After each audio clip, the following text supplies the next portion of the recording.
সকালবেলা ঘুম থেকে উঠে যদি দেখেন এরকম করে সুন্দর টেবিলের মধ্যে রান্না বান্না রেডি, তাহলে কিন্তু খুবই ভালো লাগে।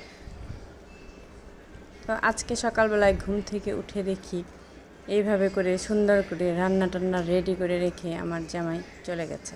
তো দেখেন তো কি শান্তি লাগে, এরকম আরাম যদি দেয়া যায় নিজেকে তাহলে কত ভালো লাগে।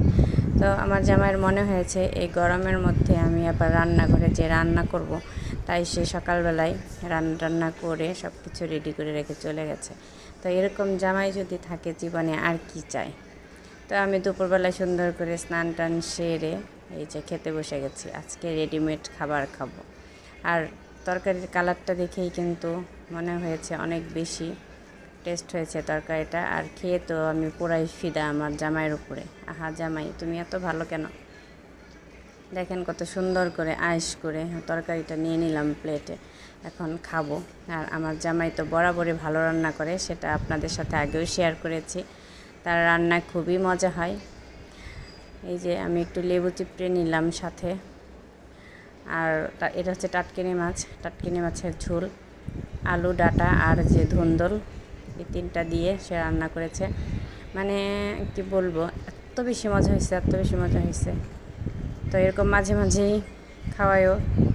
তোমাকে অনেক অনেক ধন্যবাদ। তো আপনাদের কার কার জামাইরা এইভাবে আপনাদের রান্না করে খাওয়ায় কমেন্ট করে অবশ্যই জানাবেন। শুধু আমরাই জামাইদের কেন খাওয়াবো, তাদেরও তো দায়িত্ব আছে আমাদের জন্য কিছু করা, তাই না? তো এত সুন্দর জিনিসটা ভাবলাম আপনাদের সাথে শেয়ার করি। সব কিছুই যখন শেয়ার করি, এটা কেন শেয়ার করব না? এটা শেয়ার না করলে তো আমার পাপ হবে। আমার জামাইয়ের এই প্রতিভা, এটা কেন আমি লুকিয়ে রাখবো? সবার জানা উচিত। তো সেজন্য আপনাদের জন্য ভিডিও করলাম। তো আমি এখন আয়েশ করে খাবো জামাইয়ের হাতের রান্না। মাঝে মাঝে শেয়ার করব, আমার জামাই মাঝে মাঝে রান্না করে, তো চেষ্টা করব আপনাদের সাথে শেয়ার করার। তো ভালো থাকবেন সবাই। আজকের ভিডিওটা এই পর্যন্তই। আমি এখন মজা করে খাবো। তো যদি ভালো লাগে তাহলে লাইক কমেন্ট শেয়ার করে দিবেন, আমাদের পেজটা ফলো করে দিবেন।